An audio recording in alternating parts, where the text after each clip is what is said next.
اگر ہیں ہی ایمان والے تو پھر ڈرنے کا سوال ہی کیا پیدا ہے؟ یعنی اللہ کوئی ایسی چیز ہے کہ جو ایمان والوں کو بھی ڈراتا ہے؟ ایک بندے نے کہا جی میں تو بڑا ڈرتا ہوں اللہ سے، میں تو اس کے ڈر سے کبھی مسجد میں گیا ہی نہیں۔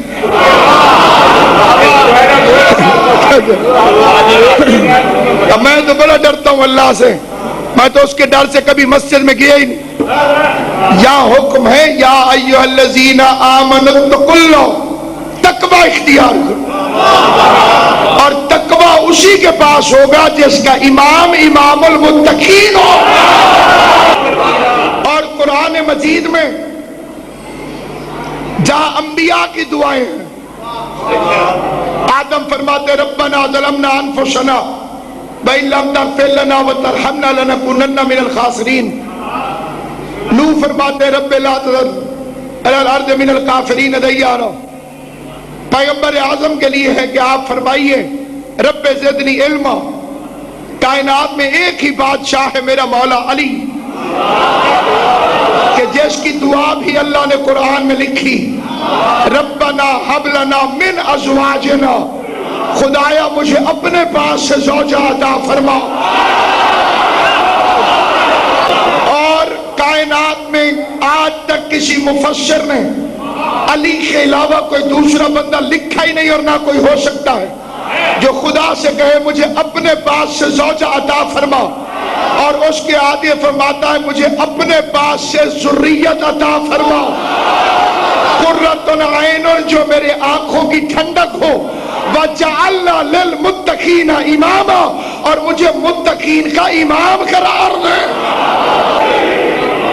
اللہ کا تقوی اختیار کرو، متقی ہو جاؤ، کیونکہ متقی نہیں بنو گے تو جنت نہیں ملے گی۔ جنت صرف دو گروہوں کے لیے ہے، یا مومن کے لیے یا متقی کے لیے۔ پورا قرآن گواہ ہے، اور میں پوری ذمہ داری سے یہ فکر عرض کر رہا ہوں کہ پورا قرآن کھول کے کوئی دیکھے، مسلمان سے جنت کا وعدہ نہیں۔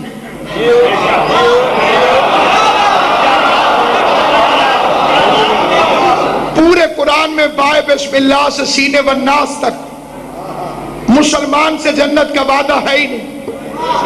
جنت کا وعدہ ہے وعد اللہ المؤمنین والمؤمنات، اللہ وعدہ کرتا ہے مومن مردوں سے اور مومنہ عورتوں سے۔ کچھ لوگ کہتے ہیں جی مسلمان اور مومن میں کیا فرق ہے، جو مسلمان ہے وہ مومن ہے۔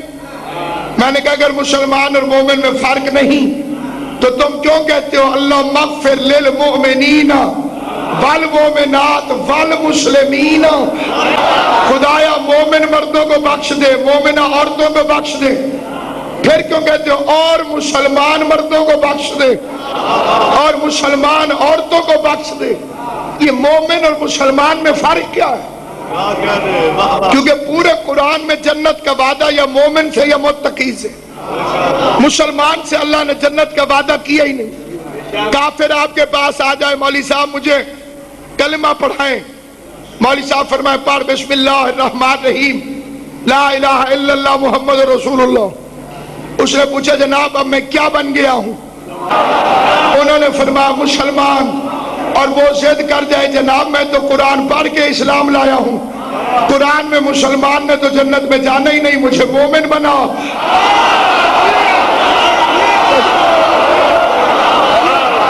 کون سا فارمولہ ہے جس سے کوئی کہے کہ ہاں اب یہ مومن ہے؟ ایمان ہے کیا؟ قبلہ خان حضرت عباس خان بلوچ صاحب، یہ مومن ایمان ہے کیوں؟ ایمان کو اگر کوئی سمجھنا چاہے، کچھ بندے سمجھتے ہیں کہ نماز پڑھنے سے انسان مومن بن جاتا ہے، غلط۔ نماز پڑھنے سے کوئی مومن نہیں بنتا۔ یا ایھا الذین آمنوا اقیموا الصلاۃ، ایمان والو نماز پڑھو۔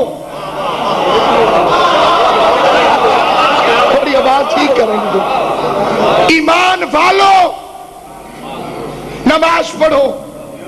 پتہ چلا ایمان پہلے ہے نماز بعد میں ہے. ایمان والو تم پر روزے فرض کیے گئے.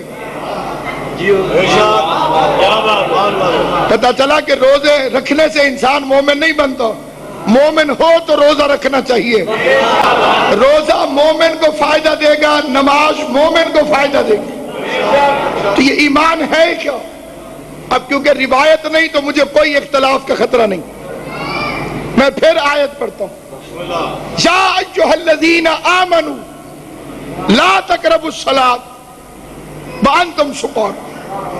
ایمان والو نماز کے قریب مت جاؤ جب تم نشے کی حالت میں. اللہ کرے میں یہ فکرہ سمجھا سکوں. ایمان والو نماز کے قریب مت جاؤ جب تم نشے کی حالت میں. علی کے دشمن خودکشی کر جائیں. اللہ نشئی بھی کہہ رہا ہے, مومن بھی کہہ رہا ہے. نہیں, میں فکرہ پھر عرض کرتا ہوں. جب تک یہ واضح نہیں ہوگا موقف نہیں آئے گا. نشہ اچھی چیز نہیں اور نہ میں اس کی حمایت کر رہا ہوں. صاف صاف آیت پڑھی ہے. پہلے فکرے میں ہے ایمان والو نماز کے قریب مت جاؤ جب تم نشے کی حالت میں ہو. یا اللہ یا مومن نہ کہے یا نشئی نہ کہے. نہیں, میں ایک تشریح اور بھی کر دیتا ہوں. یہ جس امام کا آج دن ہے ان کے پاس ایک بندہ آیا جس کا نام ہے ابو سلمہ. اس نے کہا مولا میں دمے کا مریض ہوں, بڑا پریشان رہتا ہوں, ساری رات مجھے نیند نہیں آتی. میں حکیم کے پاس گیا تھا. حکیم نے کہا ہے کہ اگر تو میری دوا تھوڑی سی شراب کے ساتھ پی لے تو تو ٹھیک ہو جائے گا. اس نے کہا یہ حرام نہیں؟ اس کا نہیں, مریض پی سکتا ہے. سوائے مذہب حقہ کے کائنات کے سارے مفتیوں کا فتویٰ ہے کہ مریض بطور علاج شراب پی سکتا ہے. مذہب شیعہ کے نزدیک حرام ہے چاہے کوئی مرتا مر جائے, کسی کی موت واقع ہو جائے, شراب پینے سے زندہ ہو سکتا ہو تب بھی حرام ہے. اس نے کہا مولا مجھے حکیم نے کہا کہ تو شراب پی لے تو تو ٹھیک ہو جائے گا. میں نے کہا کہ تو شراب اپنے پاس رکھ, میں اپنے امام سے پوچھ کر آتا ہوں. آل محمد تمہیں سلامت رکھے. میں اپنے امام سے پوچھ کر آتا ہوں. امام نے امتحاناً اس سے فرمایا اگر حکیم کہہ رہا تھا تو پی لیتا, مجھ سے پوچھنے کیوں آیا؟ بندہ ہی بڑا عارف تھا, گردن چھپا کے کہتے مولا میں نے حکیم کے ساتھ تو نہیں اٹھنا, میں نے قیامت والے دن حکیم کے ساتھ تو نہیں اٹھنا, میں نے آپ کے ساتھ اٹھنا. فرمایا اللہ تجھے جزائے خیر دے. ابو سلمہ اگر کسی کے حلق سے شراب کا ایک قطرہ بھی, یہ میرے مولا کا فرمان ہے, اگر کسی کے حلق سے شراب کا ایک قطرہ بھی جان بوجھ کر اتر جائے اور وہ توبہ کیے بغیر مر جائے, ہم آل محمد اس کی شفاعت نہیں کریں گے. سلامت رہو. اگر کوئی ایک قطرہ بھی جان بوجھ کر پی لے اور توبہ کیے بغیر مر جائے, ہم آل محمد اس کی شفاعت نہیں کریں گے. لیس منا, وہ ہم میں سے ہے ہی نہیں, اس کا ہمارے ساتھ تعلق ہی کوئی نہیں. وہ پلٹ کے کہتے مولا پھر حکیم کیوں کہتا ہے کہ پی لے تو ٹھیک ہو جائے گا؟ امام فرماتے اس مردود سے کہہ کہ اللہ پر جھوٹ نہ بولے, خدا کبھی حرام میں شفا نہیں رکھ سکتا. اللہ کبھی حرام میں شفا نہیں رکھ سکتا. سامعین گرامی, بعض شریعت کے مسئلے ایسے جن پر اوپر انسان کو خود مجتہد نہیں بننا چاہیے، بلکہ غور کرنا چاہیے کہ حقیقت کیا ہے۔ میں نشے کی حمایت نہیں کر رہا، بری چیز ہے، لیکن اللہ فرما رہا ہے ایمان والوں نماز کے قریب مت جانا جب تم نشے کی حالت میں ہو۔ پتہ چلا ایمان کوئی ایسی چیز ہے جو نشے سے جاتی نہیں۔ کہتے ہیں کہ فلاں بندہ تو نشہ کر کے ماتم کرتا۔ نشہ کرنا بری چیز ہے، مذہب آل محمد کی قسم بری چیز ہے، اسلام میں اس پر سزائیں ہیں، اور مومن کو زیب نہیں دیتا کہ وہ نشہ کرے۔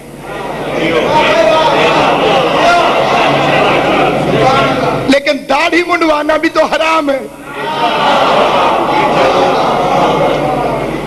صرف شیعہ مذہب ہے جس میں داڑھی واجب ہے، باقی ساروں کے نزدیک سنت ہے۔ جتنے اسلام کے دوسرے اسکول آف تھاٹس ہیں ان کے نزدیک داڑھی فقط سنت ہے، مذہب شیعہ میں واجب ہے، اور واجب کی حد میں اس کی طوالت شرط نہیں۔ جتنی میں نے رکھی ہوئی ہے اسے بھی دنیا داڑھی ہی کہتی ہے، کوئی حد مقرر نہیں کہ اتنی ہو اور اتنی نہ ہو، اور کوئی مضبوط روایت نہیں کہ 70 قدموں سے نظر آتی ہو۔ آج کل غذائیں ایسی ہیں کہ 70 قدموں سے بندہ نظر نہیں آتا۔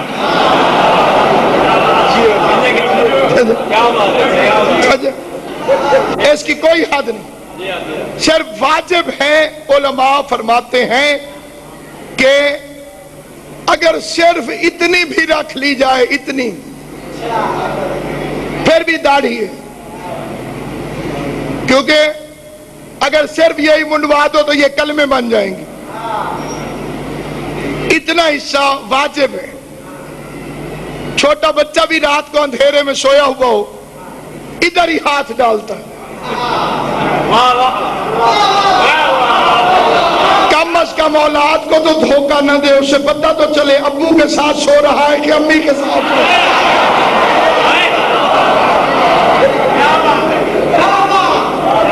اسے بے عزتی محسوس نہ کرے کوئی بندہ، اس لیے کہ یہ مذہب اسلام ہے، یہ مذہب جعفر الصادق ہے، یہ پاک خاندان کا بتایا ہوا پاک مذہب ہے، اس میں بندے کی مرضی نہیں چلتی۔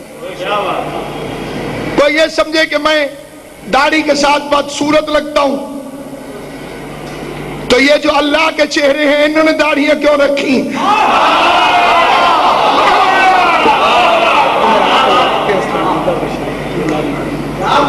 توجہ ہے کہ نہیں آپ؟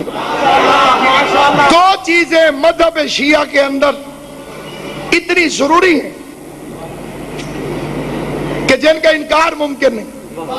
مستور کے لیے پردہ، مرد کے لیے داڑھی، چھپائی وہی چیز جاتی ہے جو قیمتی ہو۔